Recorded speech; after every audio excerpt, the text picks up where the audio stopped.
गिरीशं गणेशं गले नीलवर्णं गजेन्द्राधिरूढं गुडातीतरूपं भवं भास्वरं भस्मनाभूषिताङ्गं भवानेकलत्रं भजे पंचवक्त्रम्।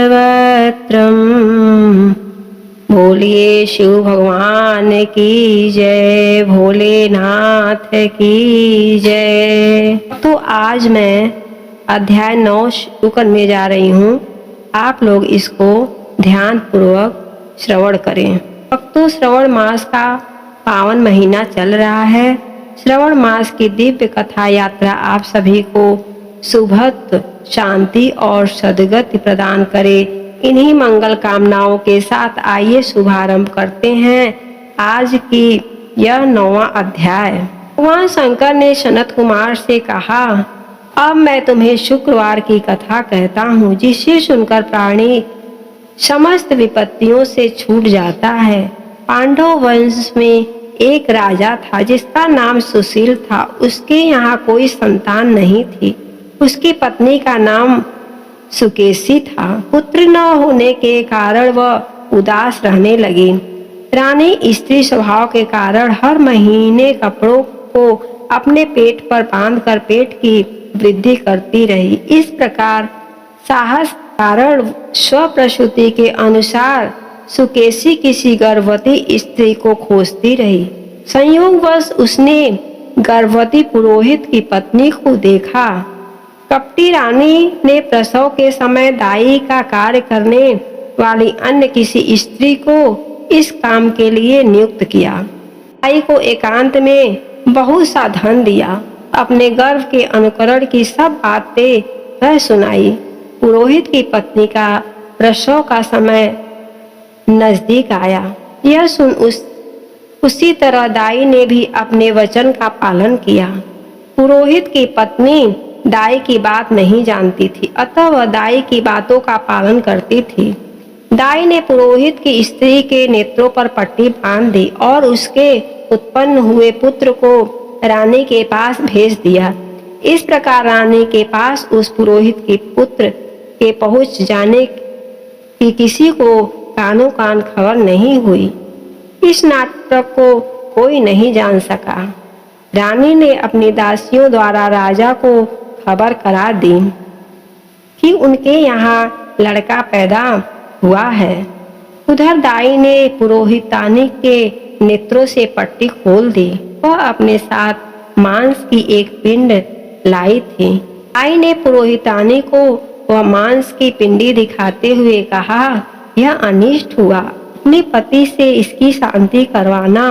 पुत्र नहीं हुआ तो न सही तुम्हारे प्राण तो बच गए। पुरोहित की स्त्री सोचने लगी, कहीं दाई ने मेरे साथ कपट तो नहीं किया। राजा ने जब पुत्र उत्पन्न होने की बात सुनी तो जात कर्म आदि करके ब्राह्मण को गज, अश्व, रथ आदि दान में दिए। जो बंदी खाने में बंद थे सबको छुड़वा दिए। राजा ने उसका नाम प्रियव्रत रखा। श्रवण मास प्रारंभ होने पर पुरोहित की स्त्री ने शुक्रवार के दिन भक्ति द्वारा जीवंतिका की पूजा अर्चना की।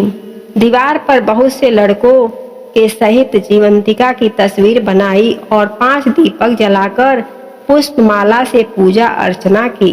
गेहूं के आटे के दीपक बनाकर जलाती और स्वयं भी गेहूं के आटे को शुद्ध घी में पकाकर भोजन करती। भोजन के पश्चात जीवंतिका से प्रार्थना करती, जहाँ पर भी मेरा पुत्र हो उसे सुरक्षित रखना प्रभु। इस प्रकार प्रार्थना करने के पश्चात वह कथा सुनती और यथाविधि नमस्कार करती। जीवंतिका के प्रसाद से वह बालक राजा के यहाँ चांद की तरह बढ़ने लगा और जीवंतिका उसकी रात दिन रक्षा करने लगी। कुछ समय बाद राजा का स्वर्गवास हो गया। पितृभक्त पुत्र ने पिता की पारलौकिक क्रिया संपन्न कराई। इसके बाद मंत्रिमंडल ने उसको राज सिंहासन पर बैठा दिया। उसने कुछ काल तक राज्य का शासन भली भांति किया। इसके बाद वह राज का भार मंत्रियों को सौंपकर पितृ ऋण से मुक्त पाने के लिए गया जी को रवाना हो गया। उसने यात्रा कार्पटिक वेश में की। रास्ते में वह किसी गृहस्थी के घर पर ठहरा। उसी गृहस्थी के यहाँ पुत्र हुआ था। इससे पहले के 5 पुत्रों को षष्ठी देवी ने मार डाला था, परंतु इस बालक को षष्ठी देवी नहीं मार सकी। राजा के वहां रहने के कारण जीवंतिका देवी उसकी रक्षा कर रही थी। गृहस्थ ने जब अपने लड़के को जीविका अवस्था में देखा तो उसको पक्का विश्वास हो गया कि यह बालक अतिथि राजा के कारण ही जीवित है। उसने राजा से एक दिन घर पर ठहरने की कृपा की, क्योंकि आपकी कृपा से मेरा यह छठा पुत्र जीवित है। गृहस्थ के प्रार्थना पर राजा एक दिन के लिए उनके यहाँ रुक गए। फिर वहाँ गया जी चले गए। वहाँ पिंड देने लगा। पिंड देते समय उसे बड़ा आश्चर्य हुआ। उसने देखा कि पिंड को ग्रहण करने के लिए 2 हाथ बाहर निकले हैं। एक विद्वान ब्राह्मण से उसने पूछा, यह सब क्या मामला है? ब्राह्मण बोला, ये दोनों हाथ तुम्हारे पिता के हैं। घर जाकर अपनी माता से पूछना कि ऐसा क्यों हुआ। तुम्हारी माता बताएंगी। लौटते समय राजा फिर उसी गृहस्थी के यहाँ ठहरे। उसके यहाँ अब दूसरा पुत्र पैदा हुआ था, जो केवल 7 दिन का ही था। इस लड़के को लेने जब षष्ठी देवी आई तो जीवंतिका देवी ने उसे बालक को नहीं ले जाने दिया। षष्ठी देवी ने जीवंतिका देवी से पूछा, आप इन लड़कों को क्यों बचा रही हैं? इसकी माँ ने कौन सा व्रत किया है जो दिन रात आप इसकी रक्षा करती हैं?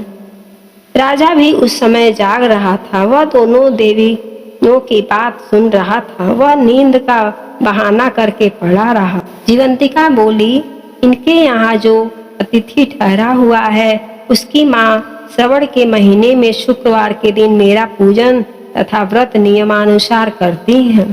वह नियम क्या है और किस प्रकार किया जाता है वह सब बताती हूँ। इसकी माँ उस दिन हरे रंग के वस्त्र और हरे रंग की चूड़ियाँ नहीं पहनती, चावल के धोवन को कभी नहीं लांघती, हरे पत्तों के मंडप के नीचे नहीं जाती, हरे रंग की साग सब्जी नहीं खाती। यह सब कुछ वह मेरे लिए करती हैं, इसलिए मैं उसकी तथा उसके पुत्र की रक्षा करती हूँ। षष्ठी देवी और जीवंतिका देवी का वार्तालाप सुनकर राजा सुबह उठकर अपने राज्य में आया। राजा ने अपनी माता से पूछा, हे माता, आप जीवंतिका का व्रत करती हैं तो उसकी विधि क्या है? राजा की माता ने उत्तर दिया, मैं जीवंतिका का व्रत नहीं करती हूँ, इसलिए मुझे उसकी विधि का ज्ञान नहीं है। यह सुनकर राजा को बड़ा आश्चर्य हुआ और सोचने लगा कि मेरी माता कौन है। राजा ने गया यात्रा के फल प्राप्त्यर्थ ब्राह्मणों तथा सुहागिनियों को भोजन कराने की इच्छा प्रकट कर उनके यहाँ हरे वस्त्र, हरी चूड़ियाँ आदि परीक्षार्थ जीवाएं दूत ने सबके यहाँ संदेश दिया कि आप सब राजा के यहाँ भोजन करने आए। पुरोहित की पत्नी ने राजदूत से कहा, मैं हरे रंग की कोई चीज नहीं लेती। राजा को यह समाचार मिलने पर उसने पुरोहित पत्नी के लिए लाल रंग के वस्त्र और लाल रंग की चूड़ियां भेजी। पुरोहित पत्नी ने उन चीजों को ले लिया और राजमहल में आई। पुरोहित पत्नी को देखकर राजा ने हाथ जोड़कर उसका अभिवादन किया और नियम का पालन करने का कारण पूछा। उसने इसका कारण शुक्रवार व्रत बताया। राजा को देखकर उसी समय उसने स्तनों से मात्र प्रेम के भाव के कारण दूध निकलने लगा। उस दूध से राजा भले प्रकार सिंचित हो गया में 2 हाथ निकलने का से तथा रास्ते में गृहस्थी के यहाँ देवी से बातचीत और स्तनों से दूध निकालने का राजा को पक्का विश्वास हो गया कि यही उसकी माता है। राजा ने पूछा, हे माते, भय मत करो और मुझे मेरे जन्म का सही सही हाल बताओ। सुकेशनी ने उसके जन्म के सब तथ्य बता दिए।